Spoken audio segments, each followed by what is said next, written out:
Hello student, मानक अध्ययन classes में आपका स्वागत है। मेरा नाम शंकर। आज से हम लोग स्टार्ट करने वाले हैं मैथ, वो भी एनसीईआरटी बुक से। आज हम लोग लेक्चर 1 बनाएंगे। सबसे पहले फर्स्ट चैप्टर 1 है। चैप्टर 1 का नाम है वास्तविक संख्याएं। इस चैप्टर में आपको मिलेगा मेनली 3 टॉपिक, जो कि फर्स्ट टॉपिक है युगल विभाजन प्रमेय का, दूसरी टॉपिक है अंकगणित का आधारभूत प्रमेय, जो कि इसमें हम लोग को करना होगा √2, √3, √5 जैसी अप्रमेय संख्याओं का सत्यापन करना होगा। और तीसरी टॉपिक है प्रमेय संख्याओं का शांत, अशांत, आवर्ती दशमलव के पदों में निरूपण। चलिए देखते हैं यहाँ पर युगल विभाजन प्रमेयिका होता है क्या है। युगल विभाजन प्रमेयिका से हम लोग एचसीएफ ज्ञात करते हैं, जो कि यदि आपको दो धनात्मक पूर्णांक ए और बी दे दिए जाते हैं तो और हम लोग क्या करते हैं, ऐसे अद्वितीय पूर्णांक क्यू और आर का अस्तित्व प्राप्त करते हैं, जो कि ए बराबर बी क्यू प्लस आर का आर को संतुष्ट करता है, और जो आर का मान होता है 0 से बड़ा और बी से छोटा होता है। देखिए आपको क्वेश्चन इस टाइप के मिलेंगे कि दो धनात्मक पूर्णांक हम मान लेते हैं सी और डी है, जो कि सी डी से बड़ा है। इसका हमें क्या करना है, सी और डी का एचसीएफ प्राप्त करना है, ज्ञात करना है, वो भी युगल विभाजन प्रमेयिका के माध्यम से। चलिए तो हम लोग क्वेश्चन सॉल्व कैसे करेंगे, देखिए स्टेप फर्स्ट में करेंगे। ऐसी पूर्ण संख्या क्यू और आर प्राप्त होगा हमें कब प्राप्त होगा, जब सी हमारा डी से बड़ा है और सी में हम लोग क्या करेंगे, डी का भाग देंगे। जब डी का भाग देंगे तो हमें यहाँ पर प्राप्त होगा क्यू और हमारा यहाँ प्राप्त होगा शेषफल में आर, जो कि बनेगा सी बराबर डी क्यू प्लस आर। और यहाँ पर आर का मान आएगा 0 हो सकता है और 0 से बड़ा भी हो सकता है और डी से छोटा होगा। तब इस पर हम लोग क्या करेंगे, सी और डी पर युगल विभाजन प्रमेयिका का प्रयोग करेंगे। चलिए देखते हैं स्टेप 2 में। यदि हम लोग जब इस तरीके से करते हैं, भाग दे देते हैं, तो यदि हमारा शेषफल यदि r बराबर 0 आ जाता है, यदि r बराबर 0 है तो c और d का एचसीएफ संख्या t होगा। यदि r बराबर 0 नहीं आता है, यानी शेषफल 0 नहीं आता है, तो d और r पर, यानी जो हमारा भाजक होगा और शेषफल होगा, उस पर हम लोग युगल विभाजन प्रमेयिका का फिर से प्रयोग करेंगे पुनः। स्टेप 3 में क्या करेंगे, यानी स्टेप 3 का मतलब यह है कि यह प्रक्रिया हम लोग तब तक जारी रखेंगे कि जब तक हमारा शेषफल 0 ना प्राप्त हो, यानी r बराबर 0 ना प्राप्त हो जाए। तब जब यदि लास्ट में हमारा शेषफल यदि 0 प्राप्त हो जाए, तो इस स्थिति में भाजक ही हमारा वांछित एचसीएफ होगा, यानी जो लास्ट में हमारा भाजक होगा वही हमारा एचसीएफ प्राप्त होगा। चलिए इस टॉपिक पर एक क्वेश्चन देख लेते हैं, एक दो क्वेश्चन देख लेते हैं। देखिए क्वेश्चन फर्स्ट है हमारे पास, 135 और 255 का एचसीएफ युगल विभाजन प्रमेयिका का प्रयोग करके ज्ञात कीजिए। देखिए इसे हम लोग सॉल्व इस प्रकार से करेंगे। यहाँ पर क्या है, 255 हमारा यहाँ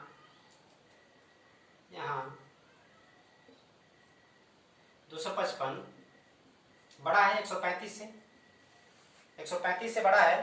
तो हम लोग क्या करेंगे, तब 135 और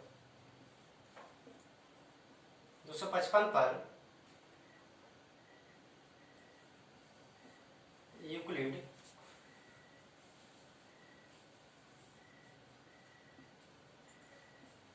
विभाजन प्रमेयिका का प्रयोग, विभाजन प्रमेयिका का प्रयोग करने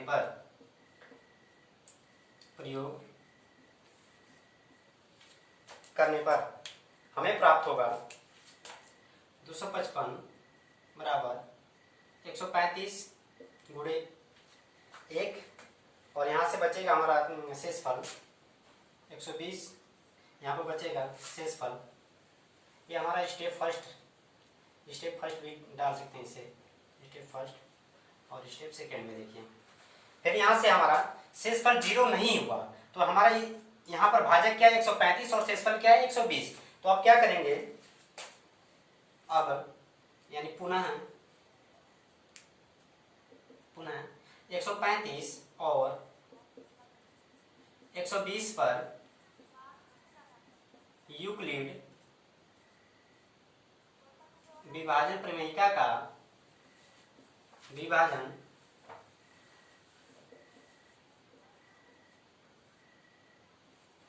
प्रयोग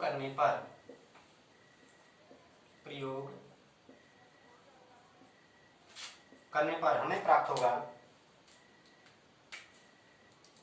135 बराबर 120 गुणे 1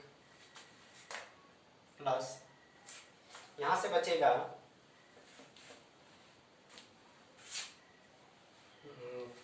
15। यहां से हमारा जब 135 में 120 का भाग दिए तो यहाँ पर हमारा भाजक 120 हुआ और यहाँ पर हमारा शेषफल 15 प्राप्त हो गया। तो यहाँ पर भी हमारा शेषफल जब 0 नहीं प्राप्त हुआ तो इस स्टेप 3 में क्या बोला गया है कि इस प्रक्रिया को जब तक जारी रखें कि तब तक कि शेषफल 0 ना हो जाए। चलिए स्टेप 3 में भी इसे करते हैं। स्टेप 3 यानी पुनः 120 और 15 पर यूक्लिड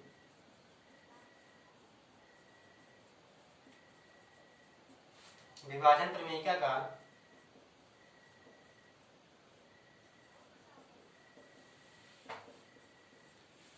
प्रयोग करने पर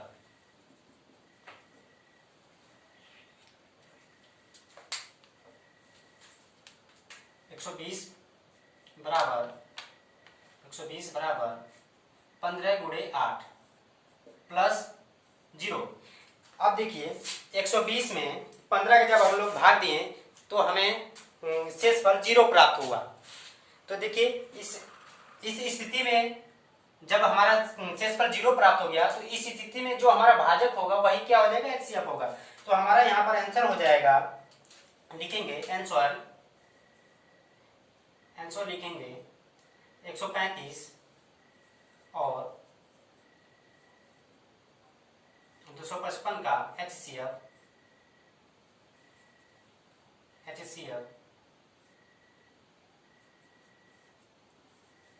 15। ठीक है, नेक्स्ट क्वेश्चन देखते हैं। देखिए क्वेश्चन सेकेंड, यहां पर हमें प्राप्त करना है 420 और 130 का एचसीएफ ज्ञात करना है, वो भी यूक्लिड विभाजन प्रमेयिका का प्रयोग करके। देखिए हल करते हैं, नोट्स बनाते रहिए, बहुत इंपोर्टेंट है, इंपोर्टेंट टॉपिक चल रहा है।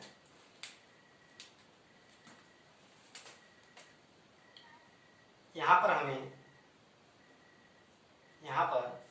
420 क्या है, 130 से बड़ा है।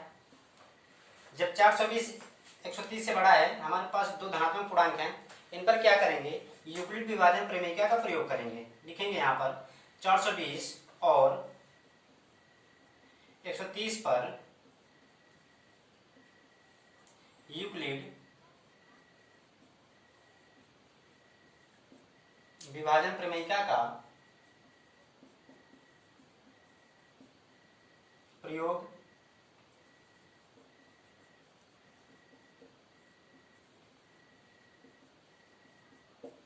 करने पर हमें प्राप्त होगा 420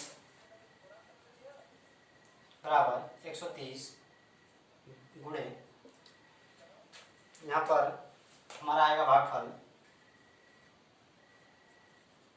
3 और शेषफल प्राप्त होगा 30। चलिए अब यहाँ पर भी हमें शेषफल 30 प्राप्त हुआ, यानी यहाँ पर हमें शेषफल 0 नहीं प्राप्त हुआ। जब 0 नहीं प्राप्त हुआ तो इस प्रक्रिया को हम लोग जारी रखेंगे। हमारा ये स्टेप फर्स्ट था। स्टेप सेकंड में देखिए, अब क्या करेंगे, 130 और 30 पर 130 और 30 पर यूक्लिड विभाजन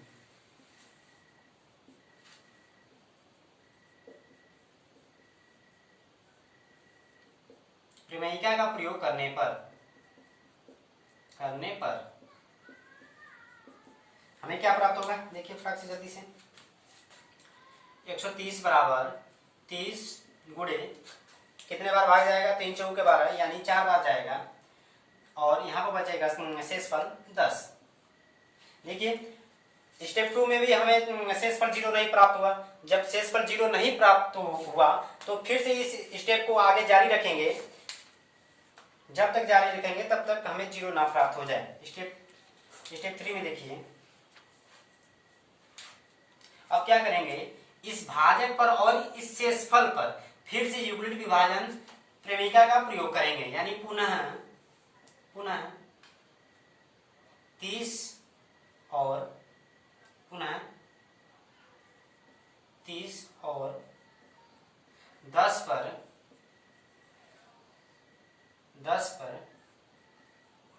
यूक्लिड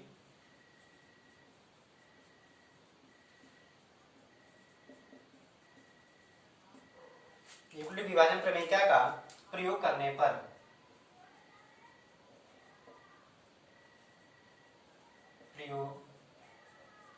हमें प्राप्त होगा 30 बराबर 10 गुणे 3 प्लस 0। अब देखेंगे इस स्थिति में हमें शेषफल 0 प्राप्त हो गया। जब यहाँ शेषफल 0 प्राप्त हो गया तो इस स्थिति में जो हमारा भाजक होगा, भाजक यहाँ पर क्या है, हमारा 10 है।